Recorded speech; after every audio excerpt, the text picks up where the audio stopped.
Hey besties, welcome back. Welcome to the end of 2024. What?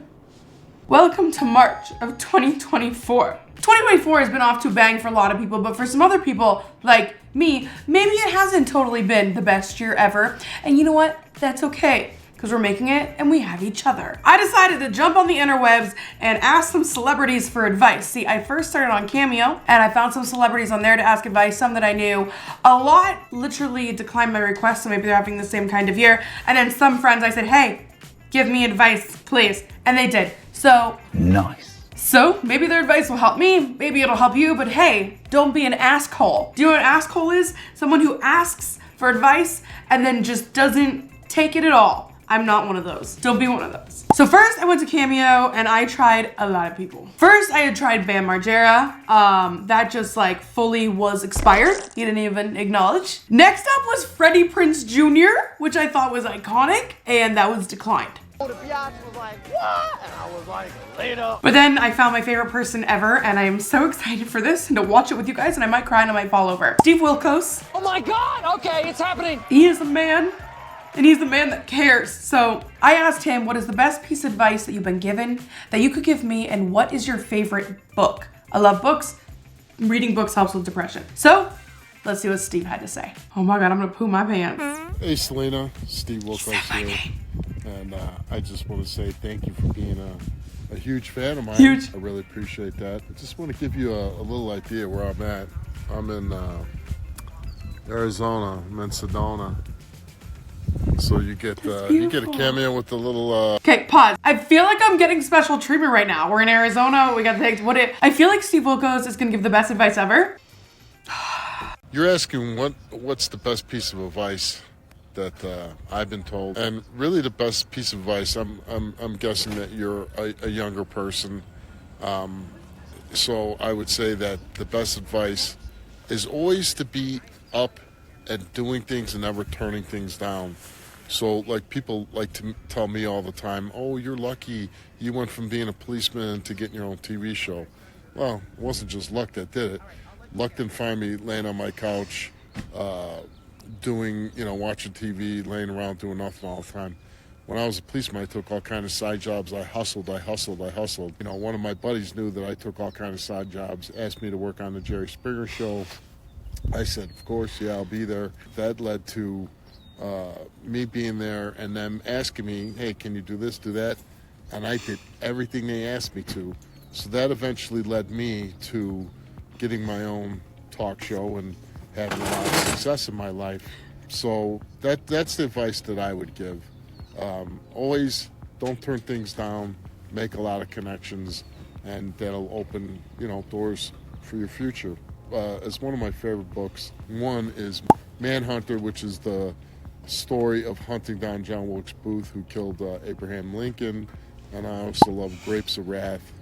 John Steinbeck's one of my favorite authors. So I don't know if you read those books, but if you didn't, Grapes of Wrath, everybody reads in high school, but it doesn't mean anything to you when you're at home and your parents are paying all the bills and you've never struggled. So that's a great book to read as you get older. That was really, really nice. Am I crying? I am. It's okay.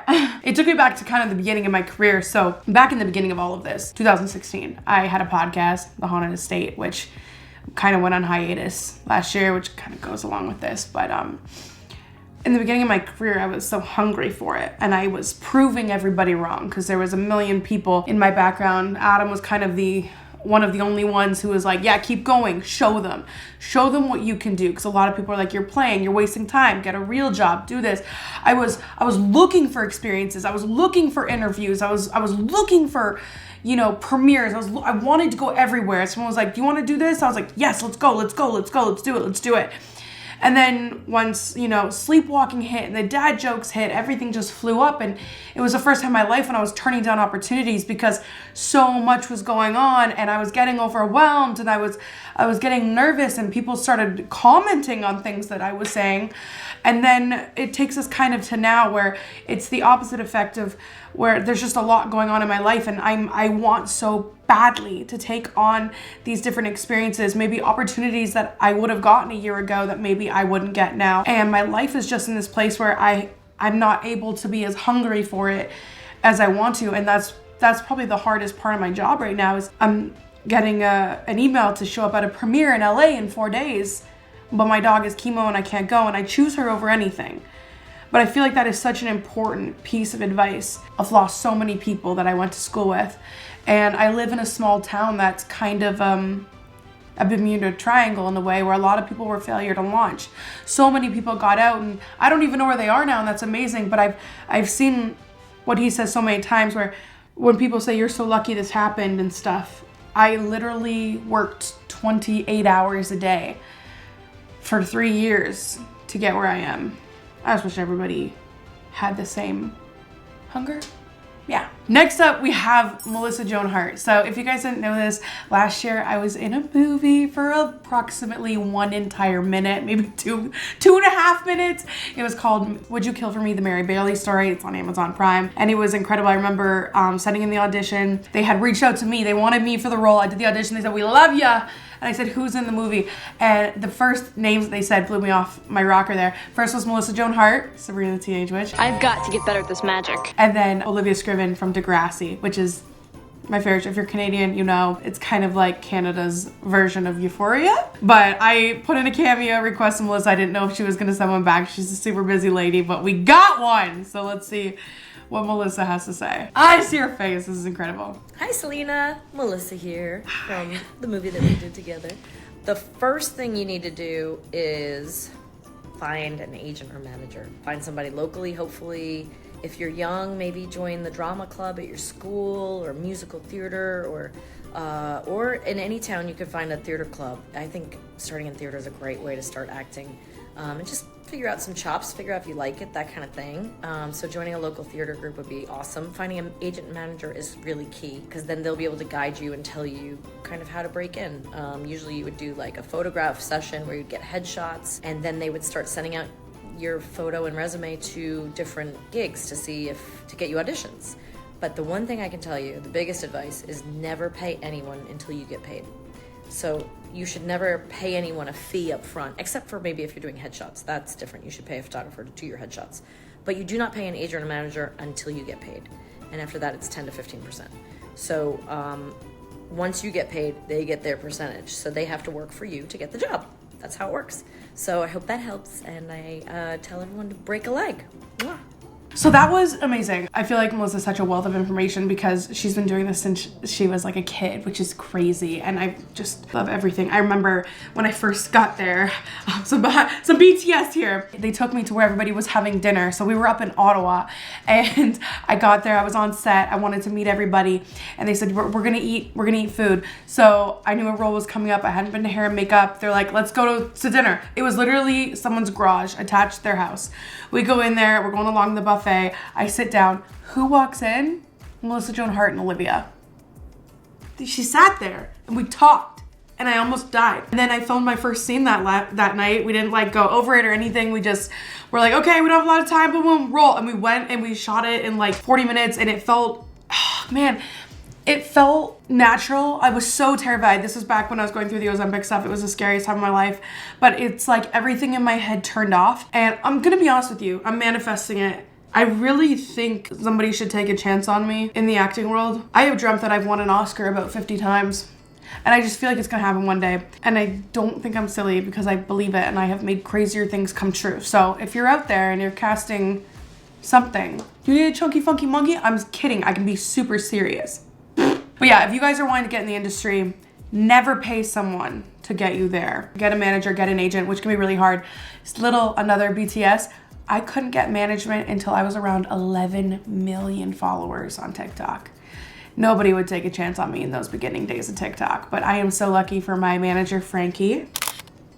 He's the most handsome, wonderful man, and he has been my manager since I'd say about late 2021. And we have a snap streak of 802 days. So he's my manager and my friend. I want to say thank you to today's video sponsor, BetterHelp. I started therapy a little while ago, and it was the best decision for me. As you guys know, I've been going through a lot lately, especially with my dog Molly and her cancer diagnosis. And if I didn't have my therapist to help me navigate this whole new world, I honestly don't know exactly where I would be. BetterHelp is a wonderful service because you can do therapy from home. on your phone or on your computer. Once you go to BetterHelp, you'll be able to do a quiz who will match you to the perfect therapist for you. It's gonna ask you a lot of questions that you wouldn't expect, and honestly, it worked for me. If you don't like the therapist that you're first matched with, that's okay. You can change anytime with no cost to you. Starting therapy can be super intimidating, and going into an office and sitting across from somebody can be super intimidating, and I think that's what bothered me and scared me the most. So being able to sit at my desk comfortably at home or honestly lay in bed has made it a lot less scary. So if you guys are interested in starting therapy or even taking a look, head to betterhelp.com/SelenaSpookyBoo for 10% off your first month of therapy. So thank you so much, BetterHelp. See you next time. Oh my gosh, okay, Jordan Toozy. So Jordan Toozy is My Life with Derek, Degrassi. I love her. Okay. Oh my goodness. Selena! Hello. Pause. Back when TikTok started, I had reached out to Jordan. So I should say that we are acquaintance friends. I told her how much I love Degrassi. She literally sent me a screenplay of one of the last parts of Degrassi, like the actual script, and signed it, and a blanket. And it was one of the most heartwarming things ever. So I'm excited to see what she says. I got super excited when I saw that this was from you. I was like, no way. Girlie, how are you? I hope you're doing well. I always get excited when I see you up on my timeline, whether that's on Instagram or TikTok. I love you lots.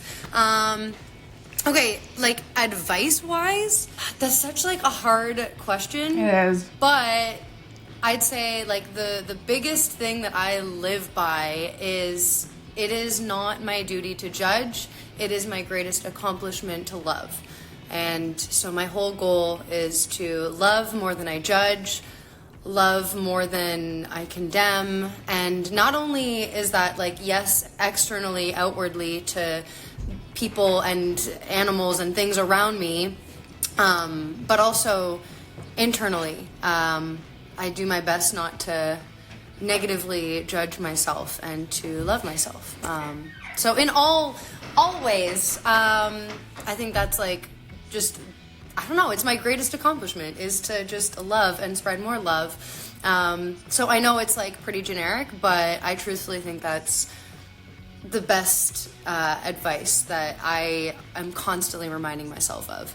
And also, okay, so like favorite book, maybe it's a little biased, but but my mom is an author, and so Myth by Todessy, and she actually released her sequel, Troth. Both are amazing. Obviously, they are very near and dear to my heart, and I obviously had a lot of fun helping with that whole creative process. So they feel like very connected to me. But anyway, I love you so much.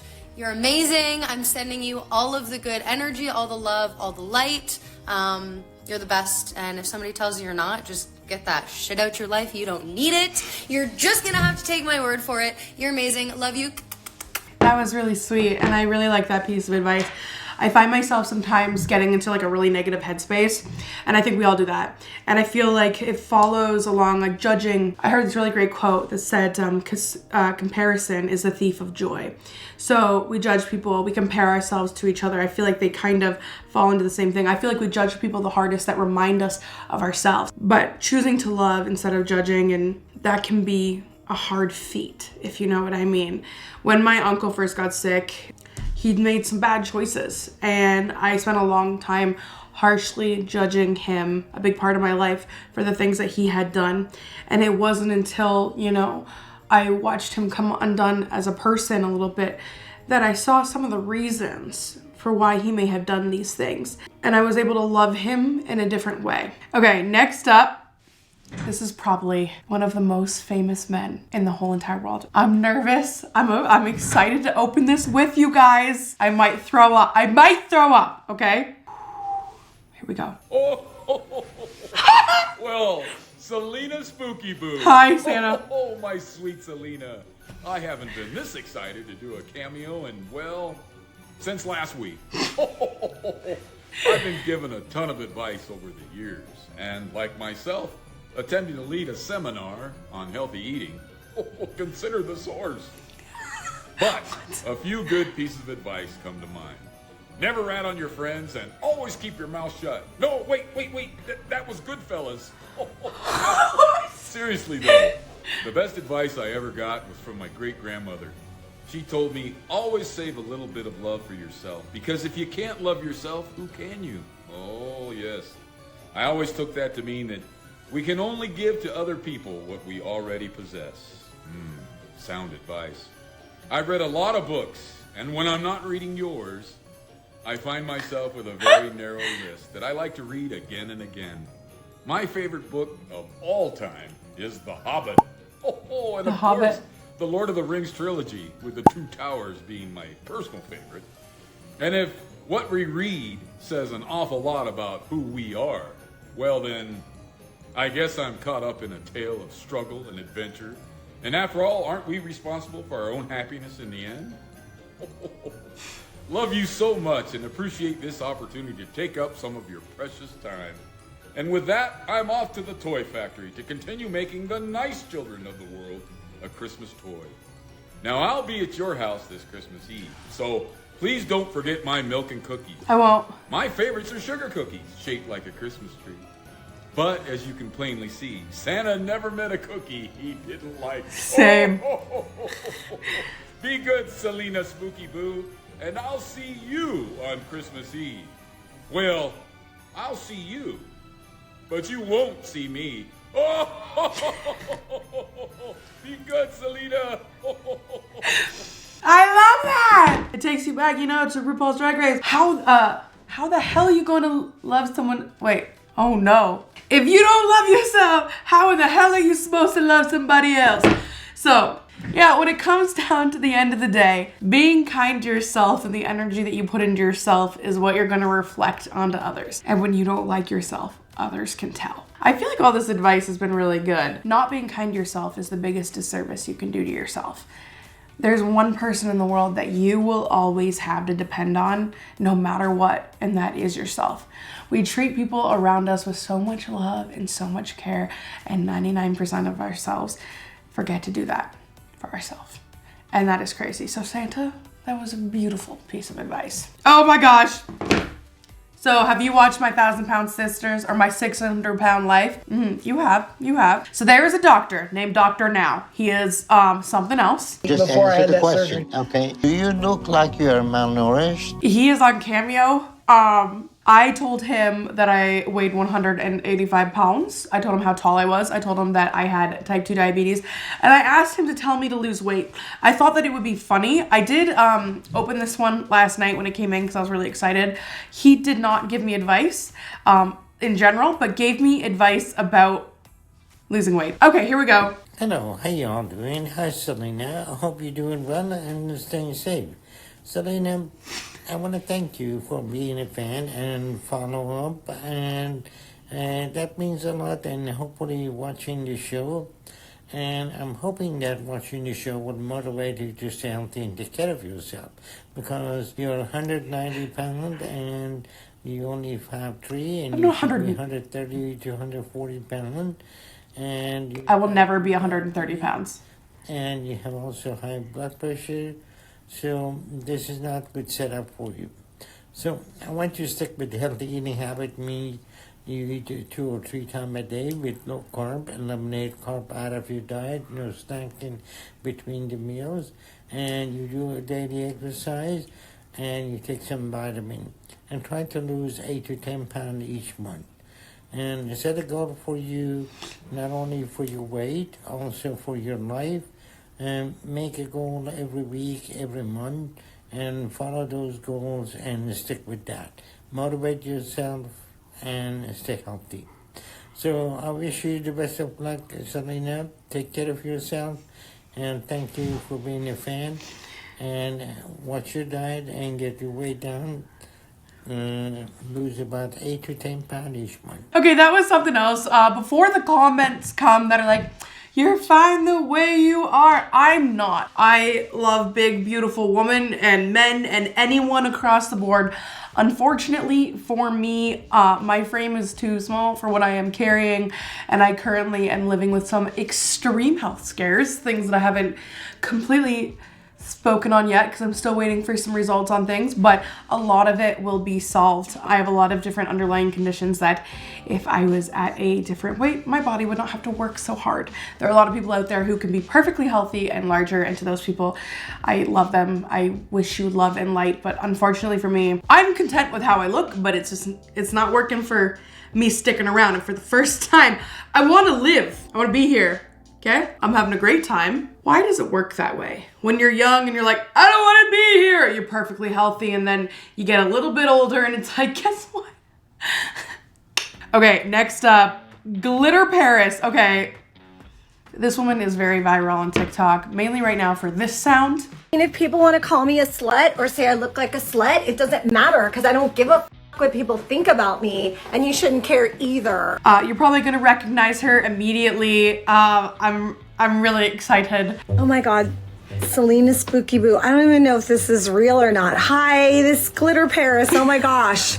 I got your message, and probably my best advice would be once a cheater, always a cheater. And it's proven true. And my sound advice, though, would probably be more financial. I'm giving you 2 pieces. I know you only asked for 1. I love this. But it would be, don't buy things that you can't really pay for. I know we can't do that with a house sometimes or a car, but like other stuff, if you can't really afford it, you don't have the money in the bank, don't really buy it. You know, don't put it on your credit card if you don't have the money to pay for it. That's my best advice, so you feel stable in life. And then I'm not really a scholar. I have like the craziest taste. I just like to read true crime and all that kind of stuff and listen to podcasts. And like I was saying, I'm not really, you know, a scholar, okay, with like the most wonderful book advice. So my favorite, I'm just going to go off what I like. I have this Slim Aarons, who was like a fancy photographer of like very rich people back in the 60s and the 50s, and he did all this editorial stuff. And I have a book of all his photographs of like these famous Palm Springs editorial layouts. It's cool shit. And that's my favorite book. It's easy to find. Just put like Slim Aarons in Amazon, the coffee table book will pop up. But that's it. And I just wanted to say I love you and thank you so much, okay? And have a wonderful day. And if somebody doesn't buy you what you want, make sure you slap them. I love Ginger. That was really, really cute. I enjoyed that. And wow, I really liked both those pieces of advice because I can relate to both of them, babe. Once a cheater, always a cheater. Yeah. Mm-hmm. Many boys came before Adam. I call them boys. There was an Adam before the Adam, and once a cheater, always a cheater, babe. Then the financial advice that she gave was actually really extraordinary and something that I can live by, and I preach to everybody. I have said this before. I don't know if you know this about me, but there was a point in my life where I was over $100,000 in debt, and it took me a year to get out of that hole. And it was because, you know, it's not even keeping up with the Joneses. It added up so quickly. It was, oh, well, I really like that pair of shoes, or oh, I really like this, or oops, I can't pay this bill, and then boom, boom, boom, bang, bang, bang. I was not being responsible. The money that did come in, I was blowing, and I learned that lesson really, really hard in my late teens and my early 20s. So, Ginger, thank you so much for that sound advice, because if you don't got it, sleep on it. Don't impulse buy, even if it feels so good. Oh my gosh, I didn't think that this one was gonna come in. We have Mama June. Yes, that June. Honey Boo Boo June. I asked her for her best piece of advice and her favorite book. Oh, I see her. Are you ready? I'm so excited. Hey, Spooky Boo, what's up? This is your girl, Mama June. And look, girl, I'm going to give you the best advice that I could give anybody. If you are going through something and you don't want to talk to people about it, that is fine. But, girl, all you have to do is write about it. And if today's problems bother you tomorrow, keep writing about them, but you have to delete those. It will let so much anger, so much frustration, so much whatever you're going through off of your brain. As far as my favorite book has to be The Outsiders, because I just love that movie from like so long ago, because I'm not a damn reader, girlfriend. But anyway, girl, you're going to make it through it. Just don't give a shit what anybody else says. Know what you are about and know that you are an amazing person. You know what? That was good. That was deeper than I thought it was going to be. I know that Mama June's been through a lot. I actually just remembered in this exact moment that she lost her daughter a few months ago. So rest in peace. That is really sad. Oh, that was really good advice though. Write it down. If something's bugging you, write it down. I can't tell you how many of my notes are full of texts that I wanted to send people and I didn't. But sometimes just writing it out, or honestly, I'll vent to Adam for an hour and then you just feel a lot better. Don't leave things inside, because that's what turns into panic attacks. That's what turns into lashing out. You know, in my manifesting hat in the back, I have a mirror, and sometimes I just go in there and I yell at myself about things, and that is just fine. So before the comments come, I did text Chris that I needed some advice and I asked her, but she is in the middle of moving. Boo, you whore. There's been so many comments in my comments talking about Chris and that her and I are beefing, or that she's moving away from me. I want to make something really clear. Right now, when Chris is in Vancouver, she is a 5.5-hour flight from me. Where Chris is moving, she's a 3.5-hour flight from me. So Chris is actually moving closer to me, because Texas is a lot closer to me than Vancouver is. There's nothing wrong with Chris and I. I love her so much. She gives me great advice, and she is one of the people that I am just extraordinarily thankful for. Now, I did reach out to one of the most wise people that I do know, and that is Sam Golbeck. He always has a nice thing to say. He'll always pop things on his Instagram story, and I just write him and I'm like, I needed that. That was so good. I feel like he's just a really deep person. I feel like he's a really, really old soul. He's such an incredible person to speak to. Him and Colby are genuinely the kindest people that I've ever met. Like, I'm gonna be honest, so many people I meet in public are like, Selena, I found you through Sam and Colby. I'm endlessly thankful to them for that. People say, what are they like in real life? They are exactly how you would think. They are kind, they are inclusive, they are warm. I've never felt so comfortable with, you know, famous people in my whole life. What's up, Selena? How's it going? I'm a little sick. The best advice I ever received was that the entire purpose of this life is about relationships. There was a large, I think it was the longest study in the entire world, a Harvard study that said the one determining factor, bypassing, disease or freak accidents or whatever, that determined a long and healthy life was the healthiness of someone's relationships. So if there's one thing that you can focus on, one thing that you can put ahead of everything else, put relationships first. The people that you care about, the people that you love, they will be the people that give you a healthy life, give you a long-lasting life, and give you a life worth of value. So that is like the number one thing that I have learned, to value those relationships. And then for book, my favorite book I've read in the last decade is this book called 4,000 Weeks. 4,000 Weeks, the amount of weeks that you have before you die, if you live to the standard 80 years old-ish. And the main concept of the book is that everyone is rushing to figure something out. Everybody's saying, like, oh, I have this amount of time, I have this limited slot of time, I need to cram everything in, I need to figure it all out, and then one day, once I figure it all out, then I'll be happy. And the whole purpose of the book is to prove that you will never figure it all out. You will never come to every single solution, you'll never come to every single problem being solved, and that's okay. In fact, it's not only okay, that is the point. The point of life is to have problems. The point of life is to continually solve problems and get better until the day that you die. So once you adopt that mindset, it becomes less like, oh, when am I going to figure this out? And you can start just enjoying the day-to-day things. But yeah, 4,000 Weeks, fantastic book.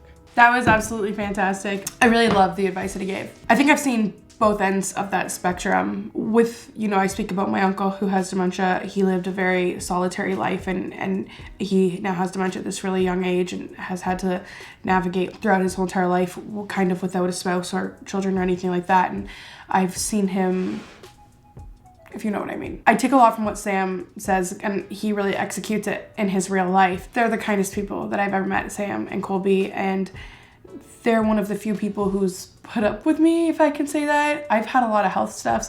I've had to leave paranormal trips with them because back in the day I didn't know what was going on with my heart yet, and I got really, really ill, and Sam and Colby got me to the airport and made sure that I got home safe.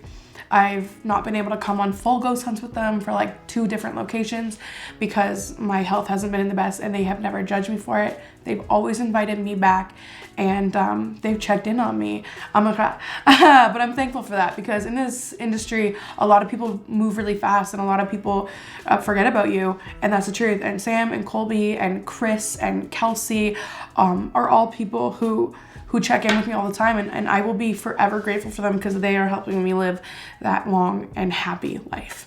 The last piece of advice we have, I'm so excited to open. It just came in on time. So my biggest girl crush in the whole entire world is on Emily Hampshire. My favorite show in the entire world is Schitt's Creek. She brought Stevie to life, and I've been so lucky that she's actually responded to me. One time I sent her a message on Christmas. She wished me Christmas back, and now once or twice a year I talk to her on Instagram, and it's kind of one of the highlights of my year. So I asked her for advice. So, oh my god, ready? So the best advice I ever received was to take 1,000 naked pictures of myself, and even if I think I look too spooky or that nobody wants to see these tiny boobies, that one day I will look back at those pictures with much kinder eyes. And that was advice from Moira to Stevie, but I took it to heart. Oh my gosh. Okay, so I asked her for best piece of advice.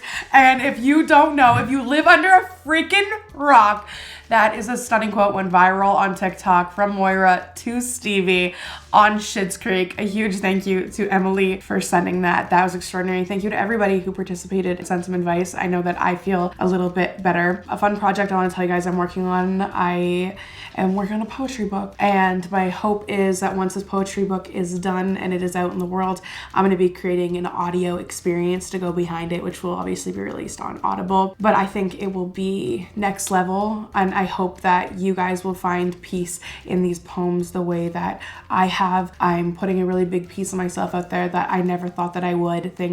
I'm writing things that I never thought I would disclose to the world, but I think that maybe it will help other people. So if you are new here, make sure you stick around, hit that subscribe, follow me on Instagram because TikTok is dying. I love you so much, and until next time, stay weird, Boo Crew. Wait! I haven't given my best advice. Nobody in the world is as worried about you as you are. So stop frantically fixing your hair or makeup or thinking about what people are thinking about you. Don't lay awake at night thinking about if they're remembering that crazy thing that you said that one time. They're not. You are the only one obsessed with you. And that is a gift, not a curse. So get obsessed with you. Give yourself the best chances. You do deserve it. Now, until next time, stay weird, Boo Crew. I'm living at God's speed. I love Zach Bryan. I just went to a Zach Bryan concert, and I've been just very emotional ever since. I love Zach Bryan more than anything. He doesn't have Instagram. I couldn't even try DMing him.